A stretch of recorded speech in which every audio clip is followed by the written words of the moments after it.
Halo is my favorite franchise, probably of all time. So yeah, a video like this does not come lightly. Let's just talk about video games in general for a second. Video games are art, full stop. For whatever reason, it's an uphill battle for anyone to accept this fact. Getting others to accept video games as an art form is a brutal and unrewarding crusade, but at this point it almost seems impossible when game developers themselves aren't even viewing their own medium as art. Enter 343 Industries, or as they currently like to be called, Halo Studios. Halo Combat Evolved is a work of art, full stop. It's like the Mona Lisa of video games. Like all art, Halo is a snapshot in time, a direct product of the era we were in at the time in terms of storytelling, graphics, technology, music, and so on. Something that most people just don't understand is the difference between graphical fidelity and art style. While the newly announced Halo campaign Evolved has undoubtedly better graphical fidelity than the original Halo CE, obviously, the art style and design philosophy changes are just worse. And let me not say worse, because that's not 100% true. The new art style and design direction that 343/Halo Studios has been implementing for the last almost decade now isn't objectively worse. That's not the issue. It's just different. The issue is that it's so different that it almost borders on contradicting the original design choices. I won't get into all of them in this coming out of retirement video, but if anyone is interested,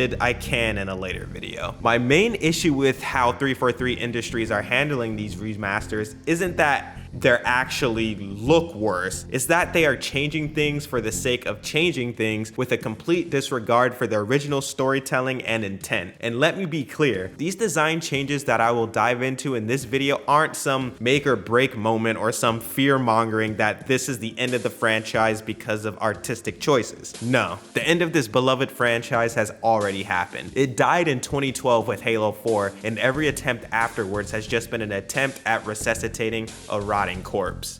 My concern is with the thought processes and overall psychology behind these changes. I care more about why this was changed as opposed to whether the change makes sense or not. Let's start with something simple, the Forerunner architecture. In the simplest examples, all Forerunner architecture was made to be unrealistically shiny and brand new looking in everything that 343 touches, including this new Halo campaign Evolved. Now this by itself isn't a big deal. The change itself isn't a big deal. It's the psychology around the change that's a big deal. Yes, super advanced alien technology can easily be explained as being in pristine condition for millennia because alien technology is magic. Yes, logically, you can justify it, and it would make sense, and I won't argue with you. But why? In Halo CE originally, most of the external architecture was weathered and made out of a stone metal hybrid material. Now in the campaign Evolved, the Forerunner structures are made out of space chrome and are in immaculate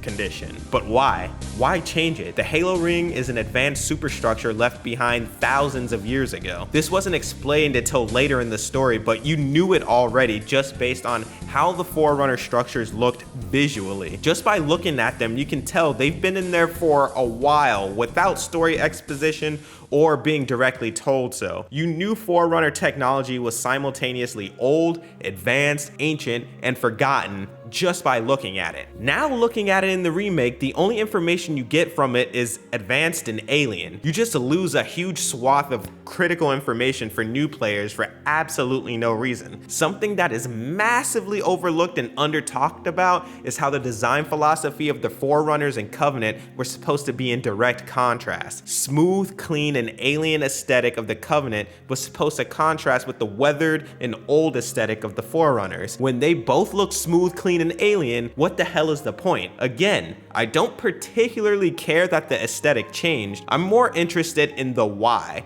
Did it change because Halo Studios doesn't understand the design choices of Halo, or do they just not care and want to do their own thing and changing shit for the sake of changing shit so they can call it their own now? Both are equally worrisome in my opinion. If you don't understand Halo, that is concerning because that's your only job to make Halo games. If you're just changing things to change them without a single meaningful thought, that's a skill issue. If you can't change things and have it make sense, that's just a creative skill issue, and you probably shouldn't be changing it then. Nothing sums this up better than the Needler. Why in the hell does the Needler have an ammo counter on it? Why? Just why? There's absolutely no logical reason to have an ammo counter on a needler whatsoever. None. The needler is unique in the fact that you can see how much ammo is left on it without taking your eyes off your weapon because the needles are physically present on the weapon already. If you want an exact count, you can take your eyes off the action and look at the ammo counter as part of the HUD, an already perfect design. So why in the actual fuck was another ammo counter added to the weapon itself? Again, the change itself isn't a big deal. I don't care about the physical design that much. It is the thought process behind it or lack thereof. Changing shit just for the fucking fun of it, with zero thought behind those brain dead corporate eyes at 343 Industries. Now for the big one. Sprint in the new Halo 1 remake. I don't care about Sprint being in newer Halo titles. If anything, I think it's necessary nowadays. Honestly, don't even think it's that big of a deal in the campaign Evolved either. However, remember what I said about art and how it is a snapshot in time? Yes, now they're fucking with the art at that point. The game wasn't made for Sprint, that's just a fact. The game was made around the idea that you walked everywhere. Sprinting past handcrafted elements that Bungie intentionally wanted you to see, or an emotion they intentionally wanted you to feel by walking through an environment, is honestly game breaking. In order to make Sprint work in the campaign Evolved, you would have to change level sizes,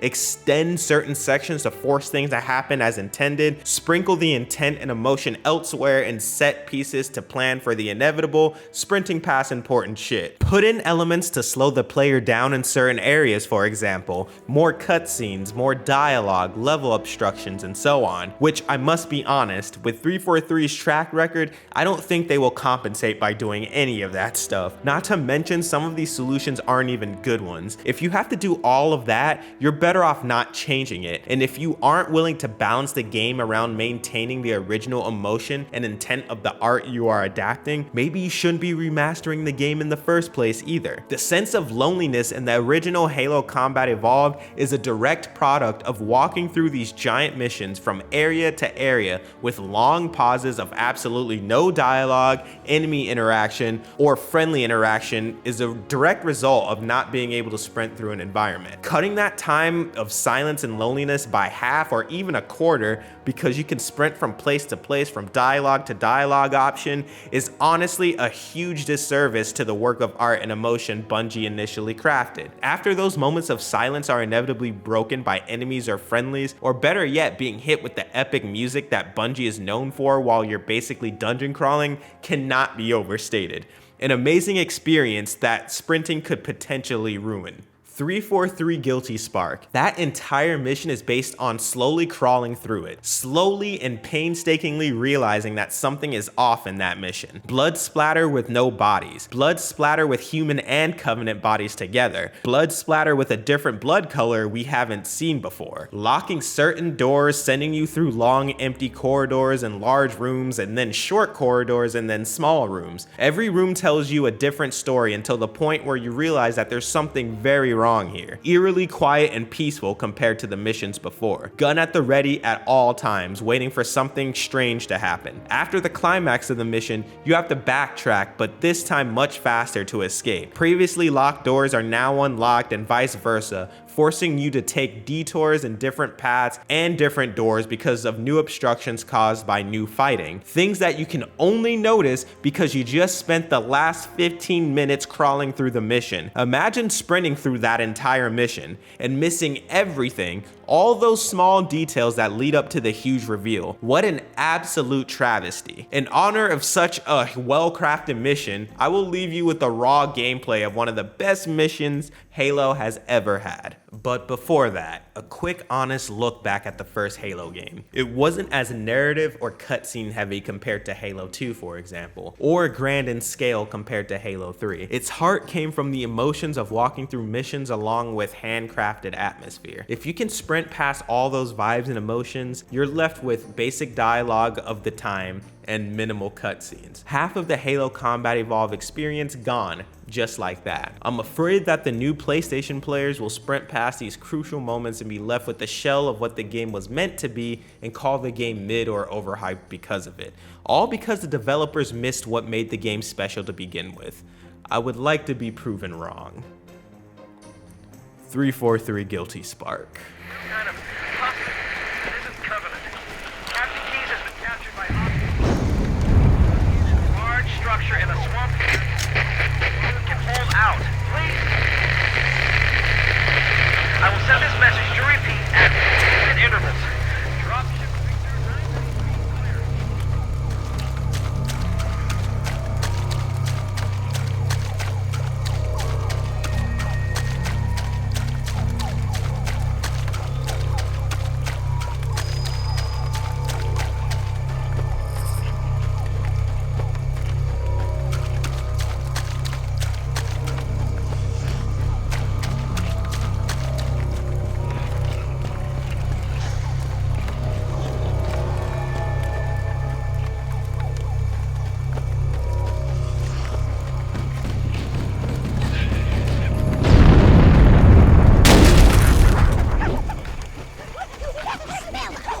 back! You're not turning me into one of those things!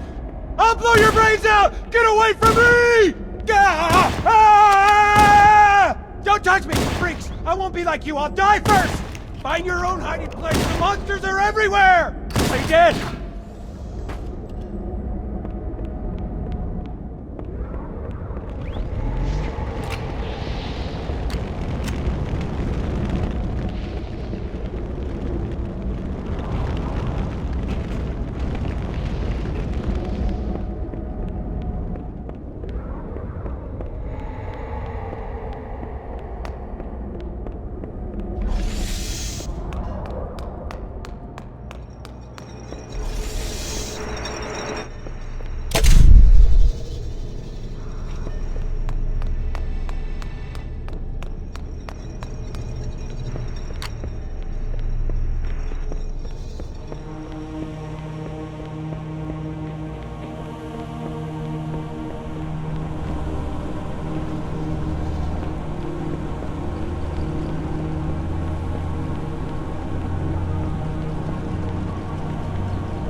Sarge? Watch your mouth, son. This stuff is your history. It should remind you grunts what we're fighting to protect.